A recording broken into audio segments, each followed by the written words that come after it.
Hello మెథాన్స్, welcome to the and hill. ఇందుకు ఎవరు నేను స్పేస్లో రిచ్ పెట్టుకుని తెలుగులో మాట్లాడదాను అనుకుంటున్నారా?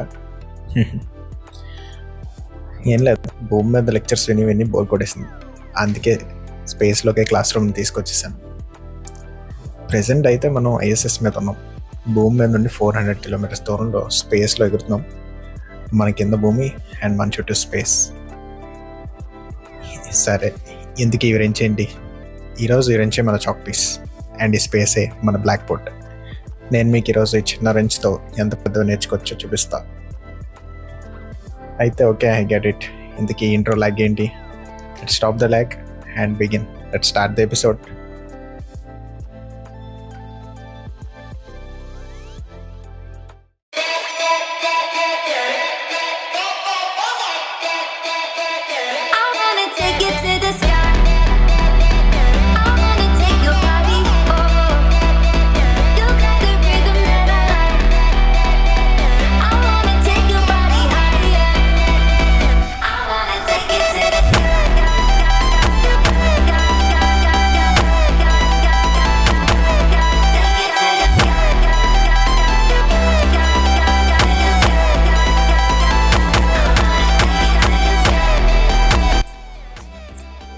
ఈరోజు మన టాపిక్ ఫేజర్స్, కానీ దానికంటే ముందు మీకు సైనిసైడ్స్ అంటే ఏంటో తెలియాలి.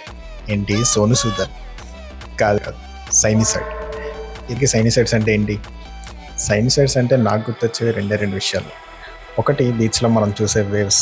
రెండు, నేను 3rd క్లాస్లో చూసిన బెంటన్ ఎపిసోడ్లో విలన్ సబ్లిమినో. ఈ రెండింటికి సైనిసైడ్స్కి సంబంధం ఏంటని మీరు అనుకోవచ్చు. బట్ బీచ్లో వచ్చే వేవ్స్ అయినా, సబ్లిమినో చేతిలో ఉండే క్లాక్ అయినా, రెండు ప్రొడ్యూస్ చేసేది సైనిసైడ్సే. So what are sinusoids? Sinusoids అంటే బేసిక్గా సైన్ అండ్ కాస్ వేవ్స్. ఈ సైన్ అండ్ కాస్ వేవ్స్ ఏంటో తెలియాలంటే మనం బేసిక్ ట్రిగ్నోమెట్రీ రివైజ్ చేయాలి. ఫస్ట్ మన దగ్గర ఉన్న రేంజ్తో ఒక రైట్ యాంగిల్ ట్రయాంగిల్కి ఇద్దాం. ఇది చూస్తే నాకు ఎప్పుడు ఒక కార్టూన్ గుర్తొస్తుంది. ఇప్పుడు ఈ రైట్ యాంగిల్ ట్రయాంగిల్లో ఏముంటాయి? హైట్ ఉంటుంది, బేస్ ఉంటుంది, లెంత్ ఉంటుంది. ఈ రేంజ్ని రొటేట్ చేస్తూ ఉంటే హైట్ బేస్ మారుతాయి, కానీ లెంత్ అయితే ఫిక్స్డ్ ఉంటుంది. ఈ హైట్ బేస్ లెంత్ని బట్టి ఎలా మారుతున్నాయో చూస్తే మనకి అసలు లెంత్కి, హైట్కి, బేస్కి మధ్య నుండే మ్యాథమెటికల్ రిలేషన్ ఏంటో అర్థమవుతుంది. ఫస్ట్ అదేంటో డీటెయిల్గా తెలియాలంటే మనం 2 యాంగిల్స్ని కన్సిడర్ చేద్దాం. ఫస్ట్ మన దగ్గర ఉన్న రేంజ్కి ఒక ఎక్స్ యాక్సిస్, ఒక వై యాక్సిస్ గీద్దాం. ఇప్పుడు ఈ రేంజ్ని 0 degrees దగ్గర పెట్టి మనం హైట్ అండ్ బేస్ వాల్యూస్ ఏంటో అబ్జర్వ్ చేద్దాం. ఇక్కడ height equal to 0, but base అయితే ఎగ్జాక్ట్గా లెంత్కి ఈక్వల్గా ఉంటుంది. దీన్ని మనం height equal to length times 0 అని రాయొచ్చు, అండ్ ఈ బేస్ని లెంత్ టైమ్స్ 1 అని రాయొచ్చు. ఇప్పుడు మనం ఈ రేంజ్ని 90 degrees రొటేట్ చేద్దాం. 90 degrees దగ్గర హైట్ అయితే ఎగ్జాక్ట్గా లెంత్కి ఈక్వల్గా ఉంది, బేస్ అయితే 0కి ఈక్వల్గా ఉంది. ఈ కేసులో హైట్ని లెంత్ టైమ్స్ 1 అని రాయొచ్చు, బేస్ని లెంత్ టైమ్స్ 0 అని రాయొచ్చు. ఫస్ట్ మనం హైట్ని అబ్జర్వ్ చేద్దాం. హైట్ అయితే 0 దగ్గర నుండి స్టార్ట్ అయ్యి లెంత్కి ఈక్వల్ అయింది. సో ఇక్కడ height equal to length times 0 నుండి స్టార్ట్ అయ్యి 1 దగ్గరికి వెళ్ళే ఒక నెంబర్. ఈ బ్రాకెట్స్లో ఉన్న 0 దగ్గర నుండి స్టార్ట్ అయ్యి 1 దగ్గరికి వెళ్ళే నెంబర్ని యాంగిల్తో రిలేట్ చేసే ఫంక్షనే సైన్ థీటా. ఇప్పుడు మనం బేస్ని కన్సిడర్ చేద్దాం. ఈ బేస్ యొక్క value is equal to length times 1 నుండి 0 దగ్గరికి వెళ్ళే ఒక నెంబర్.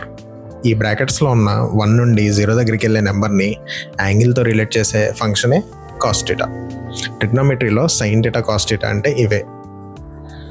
కానీ ఇవి వేవ్స్ ఎలా అయ్యాయో అబ్జర్వ్ చేయాలంటే ఫస్ట్ మనం ఇంకో యాంగిల్ నుండి ఆలోచించాలి.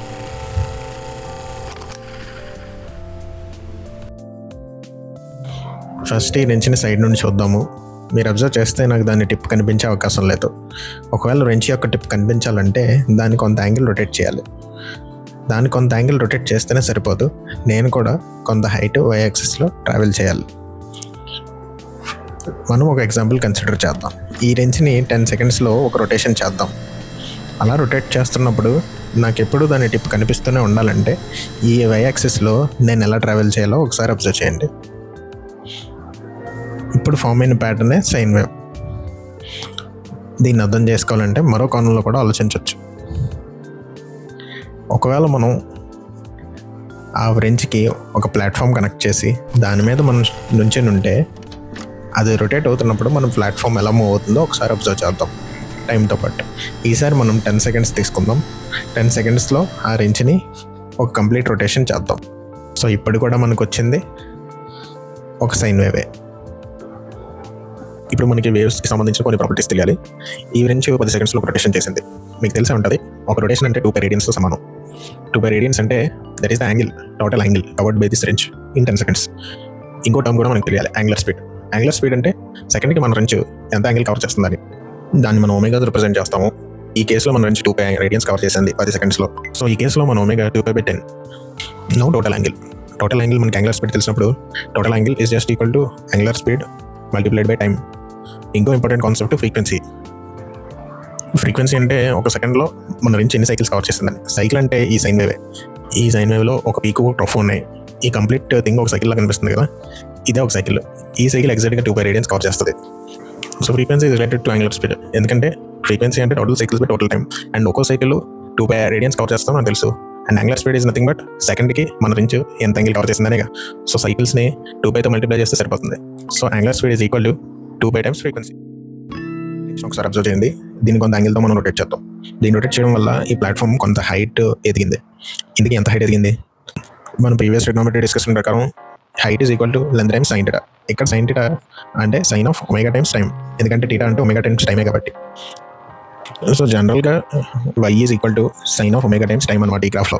ఒకవేళ మన wrench యొక్క లెంత్ 1 యూనిట్కి సమానం అయితే. సో జనరల్గా మనం y-యాక్సిస్లో ఉన్న y వాల్యూ టైం మీద ఆధారపడే ఒక వాల్యూ.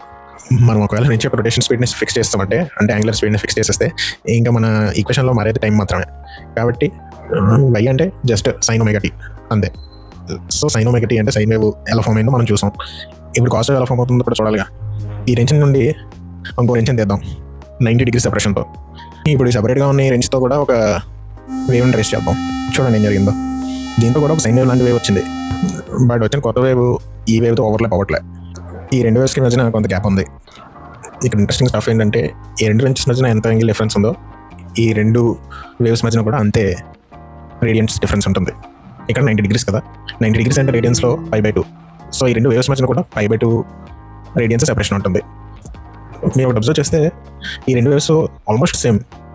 ఈ రెడ్ వేవ్ని కనుక నేను కొంత లెఫ్ట్కి తీసుకెళ్తే ఆల్మోస్ట్ గ్రీన్ వేవ్తో అలానే అయిపోతుంది, ఎగ్జాక్ట్గా ఓవర్లాప్ అయిపోతుంది. అంటే అది కూడా సైన్ వేవే, కానీ టైం 0 అయినప్పుడు దాని y వాల్యూ 1. కానీ గ్రీన్ వేవ్లో టైం 0 అయినప్పుడు y వాల్యూ 0కి ఈక్వల్గా ఉంది. సో మొత్తం డిఫరెన్స్ అంతా యాంగిల్లోనే వచ్చింది అనమాట. మనం ఈ రెడ్ వేవ్ని ఆ రెడ్ wrenchతో తయారు చేసాం. ఆ రెడ్ wrench ఏమో ఇనీషియల్గా 0 డిగ్రీస్ దగ్గర లేదు, అది 90 డిగ్రీస్ దగ్గర ఉంది. అంటే దాంతో గీసిన వేవ్ని కూడా మనం 90 డిగ్రీస్ సెపరేట్ చేయాలి. అంటే ఇందాక మనం y ఈక్వేషన్ని y equal to sine of omega t అని రాసాం. కానీ ఒమేగా టీ అని ఎప్పుడు రాసాము? ఇనిషియల్గా మన wrench పొజిషన్ 0 దగ్గర ఉంది కాబట్టి. కానీ ఇక్కడ ఇనిషియల్గా మన wrench పొజిషన్ 90 దగ్గర ఉంది కాబట్టి ఈ 90ని మనం తీసుకెళ్ళి ఆ ఒమేగా టీకి యాడ్ చేయాలి. సో మన ఈక్వేషన్ ఇప్పుడు y is equal to sine of omega t plus π/2 అవుతుంది.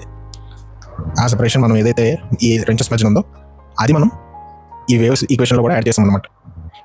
దీన్నే మనం కాస్ ఒమేగా టీ అంటాం.